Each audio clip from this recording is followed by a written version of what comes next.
Good morning. I'm glad you guys are here this morning. I've been trying to kind of think through what just happened, and there's a part of me that's like, I'm not sure that was an accident when we're talking about bringing Shalom to the city of Denton. And there's a part of me that's like, but was that the enemy trying to scare us? Was that God saying, this is the reality if you want to bring Shalom to your city? But I think that there is an encouragement there of these are the people in our city. Obviously, not all of them like that, but people have spiritual sickness, people have mental sickness, people have physical sickness. And as children of God, we get the opportunity to bring a piece of the kingdom to that. And just how special that is. And if it's the enemy trying to scare us, then our response is, you don't scare us. We have someone on our side stronger than you are. Yeah. And if it's God trying to get us to step up and do hard things, then our response is, we're all in. Yeah. Now, that doesn't mean that we know how to handle every situation that comes up. But what it does mean is that we're going to pray about it and we're going to figure it out, and God's going to lead us in that. So this morning we're talking about eternal investing. And I have always been very cautious about investing money in anything but something that is very secure.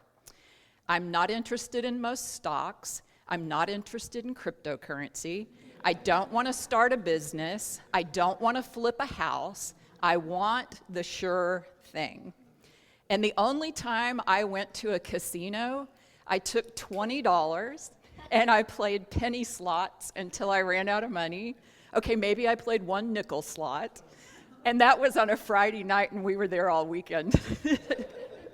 So even now, money is a hard thing for me to take a risk with. But I've always been fascinated, held just a little fascination for these get-rich-quick schemes. Like there's just something kind of interesting about them. Inside my cautious little mind, there's something that says, surely there's some way to make money that doesn't take so long and isn't so hard. Well, way back in the olden days, before internet was invented, many people had the newspaper thrown at their house, delivered to their house. And so they would print the paper in the evening, they would give it to what we called paper boys, and they would roll them, they would tie a rubber band around them, they would put them in a sack in case it rained, and then they would deliver it, and by deliver, I mean throw it to your front door or on your front lawn somewhere by 5:30 in the morning so that you would have it to read with your morning coffee. Even when I graduated from college, the number one way to find a job was through the newspaper. They had a job section, you pulled that section out, you would read through the postings, you would have your trusty pen to circle the ones that you thought that you could apply for, and then you would apply for them. But there were always a few interesting ads in there. For example, you can make $60,000 in 6 months with very little work. All you have to do is send $5 in a self-addressed stamp envelope, and we'll send you the method back. And so you send in your $5 in your little self-addressed stamp envelope, and you get an envelope back, and what it says in it is, place the same ad I did. That's how you can make $60,000 in 6 months. Do what? How do I know this? Well, I told you I'm kind of interested in get-rich-quick schemes. But investments can be good and investments can be bad. Investments are all about making more from what we already have, and that's not a bad thing in and of itself. It just depends on what and where we're investing. So last week, Josh introduced our sermon series for the next couple of months, which is Seeking the Shalom of Denton. And we're going to specifically look at how our investing in eternity affects that. So these two things may not seem related to you, but they are in the sense that as apprentices of Jesus, slide 1, please. Our participation in seeking the shalom of Denton depends on how well we invest in the kingdom. Our participation in seeking the shalom of Denton depends on how well we invest in the kingdom.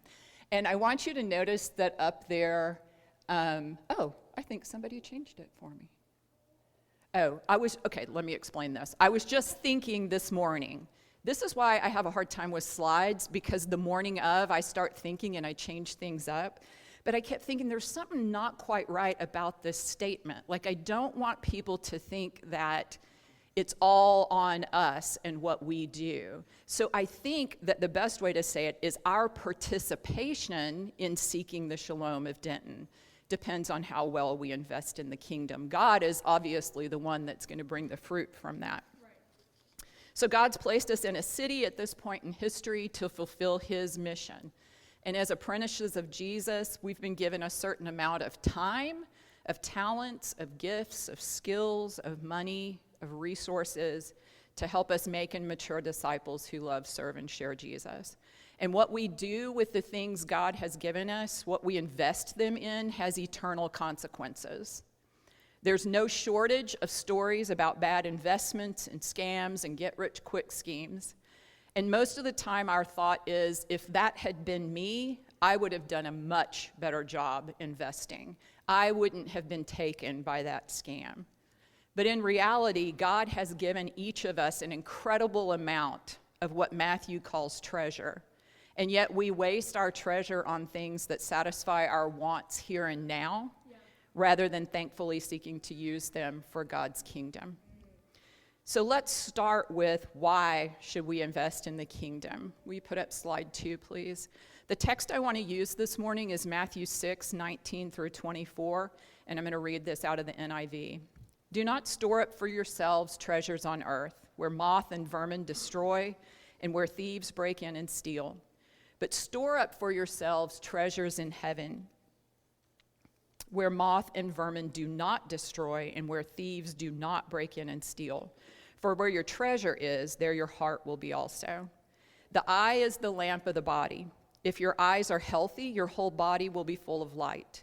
But if your eyes are unhealthy, your whole body will be full of darkness. If then the light within you is darkness, how great is that darkness? No one can serve two masters. Either you will hate the one and love the other, or you will be devoted to the one and despise the other. You cannot serve both God and money. So let's take this apart and look at each little part of it. So the first part is talking about storing up treasures in heaven versus storing up treasures here on earth. In the U.S., the self-storage business in 2022 was a $19.6 billion industry. Let that sink in. That's just storage, nothing else, just storage units. What kind of treasures or stuff do we store up there?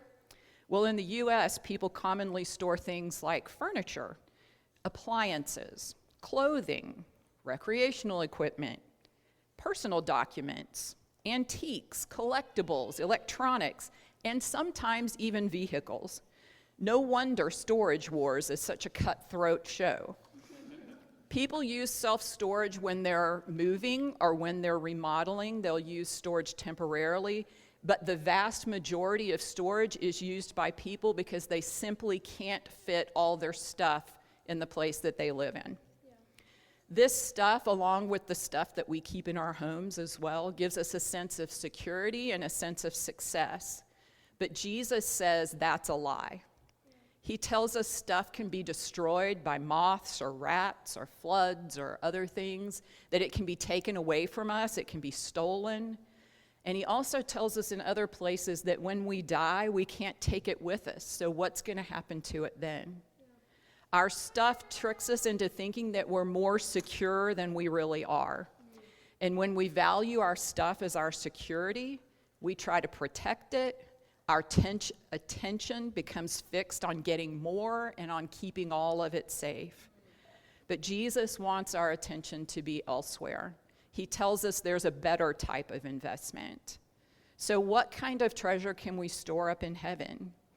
The stuff of God's kingdom is the kind of treasure we store up there. Joy, eternal life, responsibility in the new creation, peace, fulfillment, the inheritance that our Father gives us. Our treasure, in other words, is life with the Lord in his kingdom. Yeah. He tells us how to live in his kingdom in the Sermon on the Mount, which is where this passage we're reading is from. And the more we use our stuff to live that way, the more we experience his kingdom here on earth, and the more treasure will be stored up in heaven. Jesus, will you put slide 3 up? Jesus said we can experience God's kingdom now when we love God and when we love our neighbor. Life with the Lord and his kingdom is the treasure he tells us to store up in heaven, and that's the investment he encourages us to make with our earthly stuff. Okay, the next little section, 22 and 23, says this: the eye is the lamp of the body. If your eyes are healthy, your whole body will be full of light. But if your eyes are unhealthy, your whole body will be full of darkness. If then the light within you is darkness, how great is that darkness? I spent a lot of time over the years trying to explain and figure out this little passage. And I went some really weird places trying to figure out how this made sense. But if I had known this next thing I'm going to share with you, it would have changed everything. So the good eye in this passage is a figure of speech in the Hebrew Bible for being generous. The bad eye is a metaphor for being stingy and hoarding things. If I had had that little piece of information, that makes this a whole lot easier to decode. So you're welcome. So for Jesus, the eye becomes an image related to either generosity or to stinginess. And the good eye represents a generous person who imitates God's generosity to other people. And the bad eye symbolizes a self-consumed person who takes instead of gives and who neglects the needs of others. Jesus uses light to make the point that generous people are full of light. They have something that shines out from them. They have something to give to other people. But he uses dark to teach that the stingy person keeps everything inside. There's nothing good coming out from them to give to other people. And it's a lonely, painful darkness. Yeah.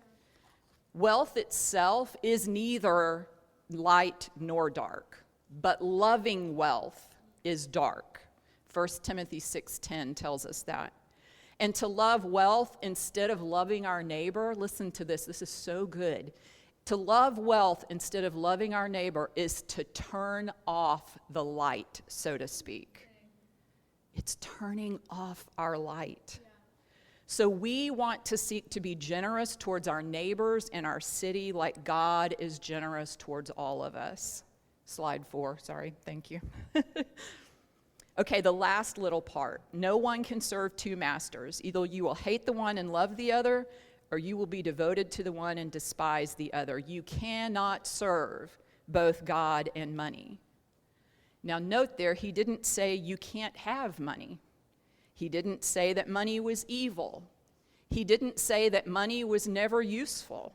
He just said you can't serve both. You can only have one master. When we serve money, it's not even really money we're serving, it's ourselves.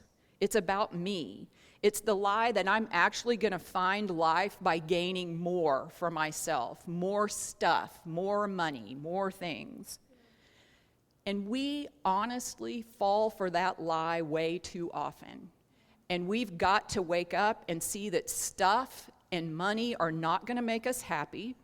It's not going to solve all our problems. It's not going to cure our anxiety or our loneliness. As a matter of fact, it's probably going to contribute to it. It's not going to keep us safe, and it will not love us back. Right. So stop listening to the lies. Invest in heavenly things.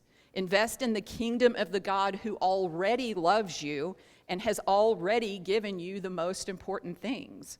Live for him every day. Do things that matter to him. Make it your aim to please him only. He will give you life to the full.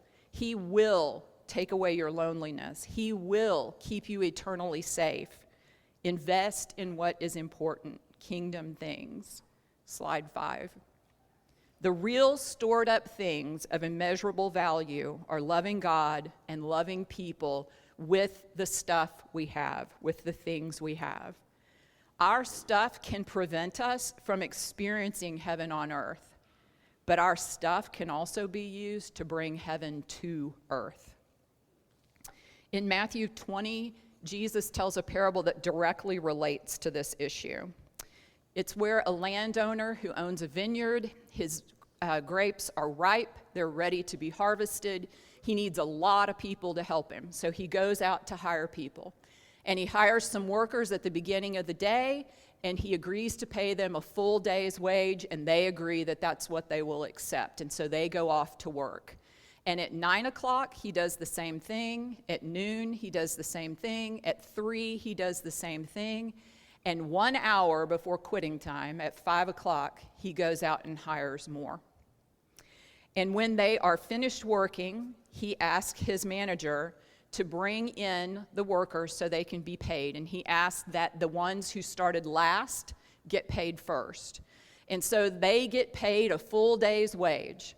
And so the ones who got paid first who got hired first are thinking, oh, we're going to get way more than just a day's wage because we worked a whole lot harder. But he paid them exactly the same as he paid the ones who were hired at 5 o'clock.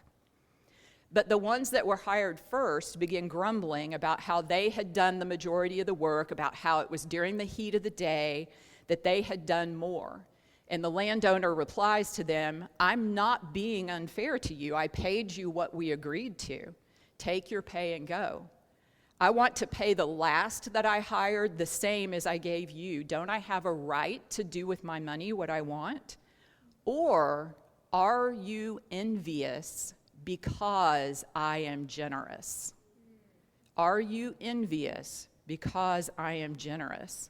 And Jesus ends that by saying, so the last will be first and the first will be last. So my question to you is, who do you relate the most to in this parable? Because I think for a lot of us, we relate to the workers who worked all day and got paid the same as the ones who only worked an hour. The owner is correct when he says that no one has been cheated. So why do we still feel like something about this isn't fair? Why in our minds is that so unbelievable and so unexpected? And it's because we can't forget the principle we've been taught, that rewards should be equal to the service given. But here's the thing, our God is way more generous than that. There's a quote by biblical scholar R.T. France that really helped me in putting this in perspective. And this is slide 6, and I'm going to read this to you. But while the theme of reward is important in this gospel, the Gospel of Matthew, we must remind ourselves again that in the parable that most directly addresses the issue, there is a deliberate discrepancy between the effort expended and the recompense received. God does not leave anyone unfairly treated, but his grace is not limited to human deserving. In a kingdom in which the first are last and the last first, there is no room for computing one's treasures in heaven on the basis of earthly effort. Those treasures are stored up not by performing meritorious acts, but by belonging to and living in and by the priorities of the kingdom of heaven. So when we are living by and belonging to the kingdom of heaven, that is when we are storing up treasure. Treasure in heaven isn't gained by storing stuff up, but by giving it away. Invest in the new creation by doing right by God and others, even when it costs you. Even when it costs you. This morning had a cost to it. For me in particular, for other people that know LaToya well. Because God will always give you way more than you deserve. Slide 7. And I have to remind myself of that all the time. So the answer to why should we invest in eternity is because it has the best, most secure return on investment ever imagined. As we love God and we love people, rather than storing stuff up here, we give away what seems stable and secure to us, thus investing it in the kingdom and trusting that our indiscriminately generous Father will take care of us. One of the closest experiences that we have to that right now, you guys, is Sabbath. Think about the rest, the delight in our God and in the things He's given us, our relationships, the worship, the nearness to God that we have, the joy, the peace, the feeling of abundance when we start thinking about all He's given us. We experience that on Sabbath, but now imagine that that's never ending. That's the kingdom of heaven. That's never going to end. Yeah.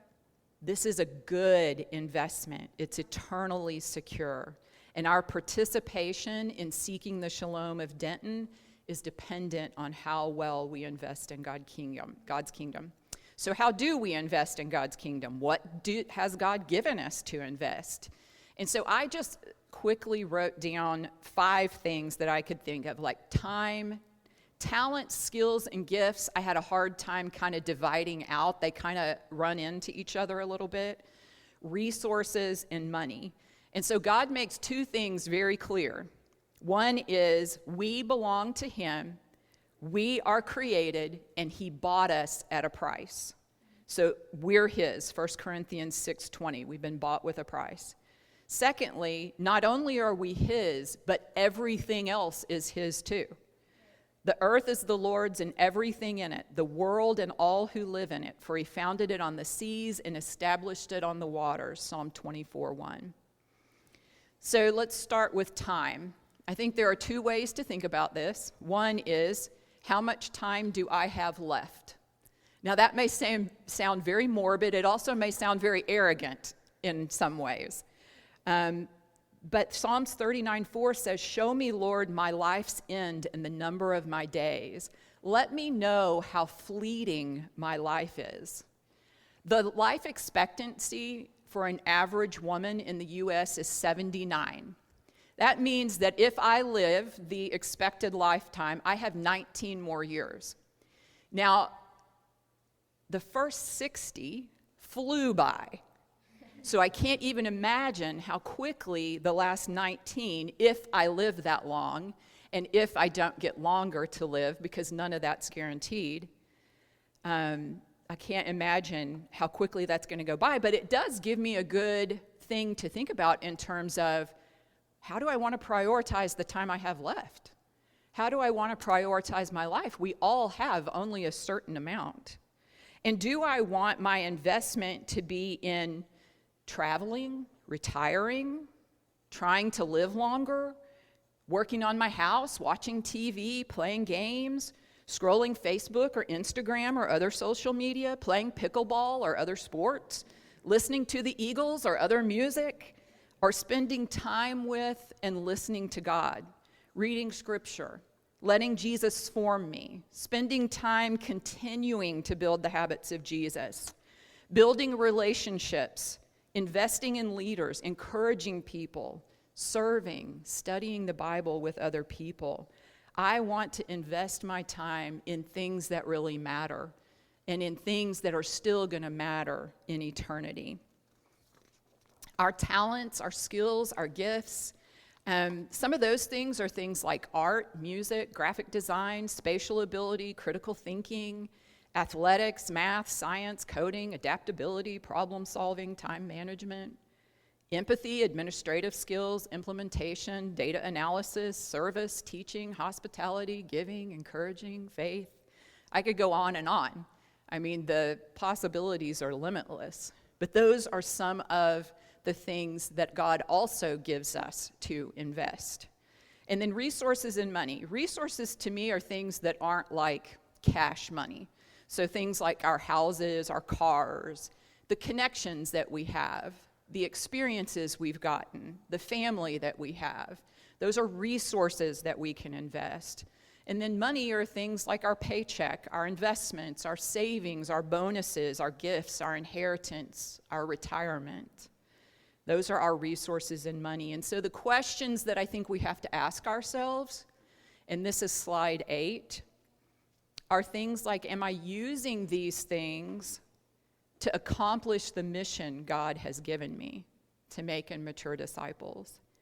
And am I evaluating that on a regular basis? Or am I just going with the flow and doing what seems right? Oh, I did want to go back and make one other point about these things we have to invest. The things that I listed off when I was saying how I would want to spend my limited time doesn't mean that any of those other things are bad. Traveling and playing games and things like that, those aren't bad things. We can do those. But if that's our main focus, if it's the main priority for us, that's when it's a problem. So am I evaluating where I spend my time and money? Where do I spend my time and money? What do I think about the most? Am I serving God or serving money?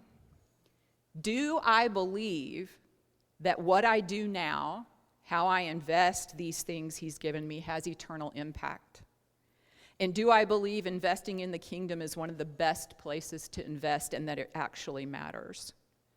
So those are some questions to go through to kind of evaluate where you are as far as investing in the kingdom. And so I want to spend the last few minutes sharing with you some ideas of what that could look like in seeking the shalom of Denton. And I've asked Landon to come up and share an idea that he brought to Josh and I that I wanted you to hear.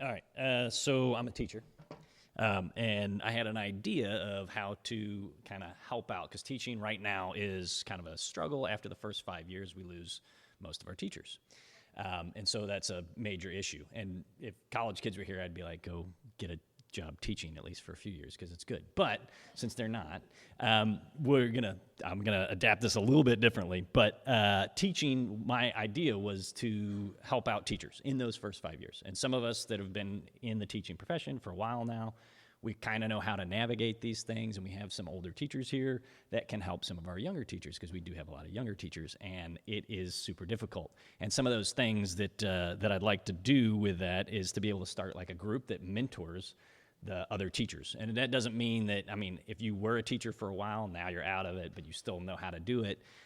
It's one of those things that we could invest in. Teaching really is a mission, right? We think of it as, oh, it's just a job. It's not. It's a mission. And when you think of it in those terms, instead of thinking of it as the daily plan of what we do, you think of it as how can I impact the kids every day? It really changes your focus. But to do that, you have to have your lesson plans and your other pieces, and that's where everybody gets lost, is in those lesson plans and the grading and it's just a non-stop, right? There's just all these little details. And so if we can help as a community in those little details to allow our teachers to really invest in the kids every day, as a mission work, rather than, going to Bora Bora and being on a beach and doing missions, which I would love to do, but I'm stuck here. And so this teaching thing is a great way to still have that mission, and still really provide for, the provision you give to kids with, even in a public school, with teaching, really is powerful. And some of the things we can help with is helping planning, navigating issues of student behavior, or just help with setting up classrooms at the beginning of the year, things like that. Anyhow, it's an idea. I don't have a full, it all put together yet. Like, it's still kind of coming together. But eventually that's what I want to put together, as like a mentorship for our teachers, especially our younger teachers. So I'm kind of looking to gather people for that. So if you're interested, let me know.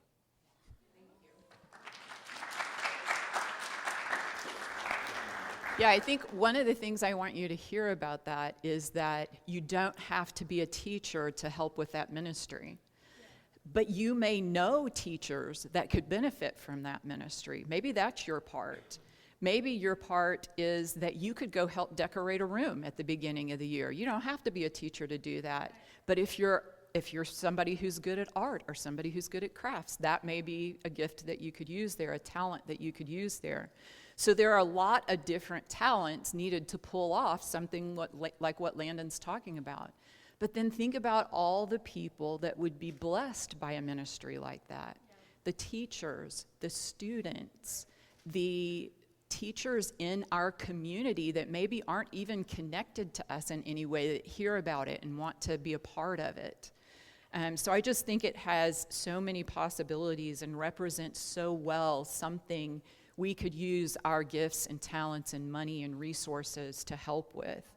But there are so many things out there, you guys. I'm going to give you a few, and you're going to hear a lot more over the rest of the sermon series. But one of them I think of is like, if you have the skill of a mechanic, it's obvious that maybe you could go and help at Metro Auto. But what if you don't have the skill of a mechanic, but you have the skill of attention to detail? They buy and sell cars all the time. You could detail a car for them. So I want you to think outside the box in how you can use what you have been given in these different places that bring shalom to our city. Maybe you could help other people move. You could do a small little ad for your neighborhood. We do that for each other all the time, right? But we could do that for people outside of here. And maybe you're a person that's really strong and you can go and help lift those really heavy boxes. Maybe you're someone who's more on the organizational side and you could help somebody with organizing their things to be able to pack them up. Maybe you're someone who has spatial ability and you can Tetris that stuff into the back of a U-Haul. But there are all different kinds of skills and gifts we can use on something like that. Maybe your thing is baking. Maybe you love to bake. I know we've got men and women in our church that love to do that. What if you started a welcome to the neighborhood kind of thing, where when somebody new moves in, you bring them something that you've baked, you put a few phone numbers of neighbors in there and some information about the neighborhood and take that to them. That would be a blessing to people, helping them connect when they're first moving in somewhere and giving them a nice homemade home-baked item. I would feel very welcomed by that, I just want you to know. Gosh, there are just so many ideas. I think about prayer. What if prayer is your gift? And what if you went to one of our city council meetings and you sat and you listened to what they had to say? And as you sat there, you prayed for them and you prayed for our city and you prayed for the things that would bring shalom to our city. What if you just maybe you're not a very talkative person, maybe you're not very outgoing. What if you just put a little box on your desk and had a place for people just to put a little slip in there and ask you to pray for that? Yeah.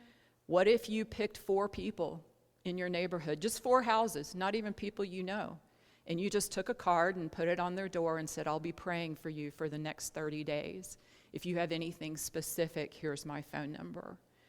There are lots and lots of ideas for no matter what your gifts and resources are. And so I want you to start thinking about, what are my gifts and resources and how can I use them to bring shalom to Denton?